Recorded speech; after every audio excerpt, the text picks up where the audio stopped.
এবং ছোট্ট এই আমলটি আমরা শিখবো, ছোট্ট এই দোয়াটি আমরা মুখস্থ করে নিব।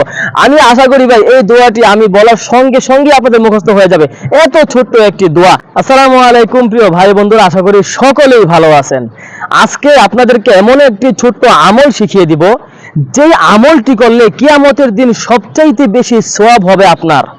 যে আমলটি করলে দুনিয়াতে যে উপকারগুলো আপনার হবে, এটি হচ্ছে যে পুরো বিশ্ববাসীর কাছে, পুরো সৃষ্টিকুলের মাঝে আপনার মর্যাদা হবে সবচাইতে বেশি, সবার চেয়ে উপরে। আলহামদুলিল্লাহ, আমরা ভাই কেউ আজকে ভিডিওটা মিস করব না, অবশ্যই পুরো ভিডিওটা ইনশাআল্লাহ আমরা আজকে শেষ পর্যন্ত দেখব এবং ছোট্ট এই আমলটি আমরা শিখবো, ছোট্ট এই দোয়াটি আমরা মুখস্থ করে নেব।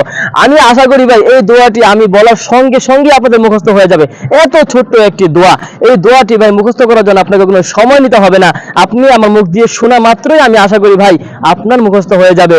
এজন্য আমার প্রিয় ভাই বন্ধুরা, আপনারা যারা ভিডিওটি প্লে করেছেন অবশ্যই অবশ্যই শেষ পর্যন্ত ভিডিওটা দেখবেন এবং ভিডিওটা দেখে অপর মুসলিম ভাইয়ের কাছে ইনশাআল্লাহ শেয়ার করে দিবেন ইনশাআল্লাহ। আমি আজকের এই ভিডিওটা সর্বোচ্চ শেয়ার চাই। আপনারা ভাই ইসলামিক ভিডিওগুলো শেয়ার করেন না, অনেক কষ্ট করে কিন্তু ভিডিওগুলো করি। দেখেন ভাই রোদ্রে দাঁড়িয়ে দাঁড়িয়ে কিন্তু ভিডিও করতেছে আপনাদের মাঝে ভিডিওগুলো পৌঁছানোর জন্য।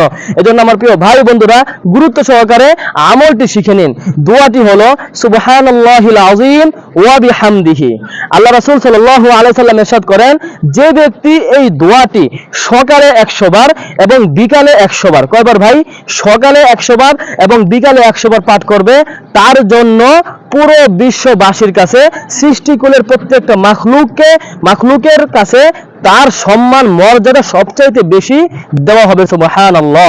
হযরত জাবের রাদিয়াল্লাহু তাআলা আনহু বলেন যে ব্যক্তি এই দোয়া সকালে এবং বিকেলে, কখন ভাই? সকালে এবং বিকেলে পাঠ করবে, তার জন্য জান্নাতে একটি খেজুর গাছ রোপণ করা হয়। সুবহানাল্লাহ। এজন্য আমার প্রিয় ভাই এই দোয়াটি কিন্তু আশা করি আপনাদের মুখস্থ হয়ে গেছে। আরো একটি হাদিস শেয়ার করব এই দোয়াটির ব্যাপারে। এই হাদিসে আল্লাহ রাসূল সাল্লাল্লাহু আলাইহি ওয়াসাল্লাম ইরশাদ করেন, যে ব্যক্তি সুবহানাল্লাহিল আযীম ওয়া বিহামদিহি এই দোয়াটি পাঠ করবে, কিয়ামতের দিন তার চাইতে তার মতো সওয়াব আর কারো হবে না। অর্থাৎ এই ব্যক্তিরই সওয়াব সবচাইতে বেশি হবে, সবার চাইতে এই ব্যক্তির সওয়াব কিন্তু বেশি দেখা যাবে। এজন্য আমার প্রিয় ভাই বন্ধুরা, কি মিস করবেন আজকের এই ভিডিওটা?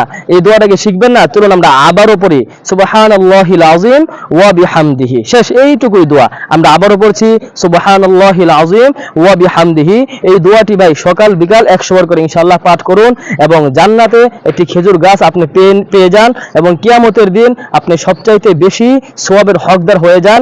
এবং দুনিয়াতে আরেকটি এই উপকার আছে, এটা হচ্ছে যে আপনি সকল সৃষ্টিকুলের মাঝে আপনি বেশি মর্যাদাবান হয়ে যান। শুধুমাত্র এই ছোট্ট দোয়াটি বেশি বেশি করে পাঠ করবেন। ভালো থাকবেন সকলেই। আসসালামু আলাইকুম ওয়া রাহমাতুল্লাহ।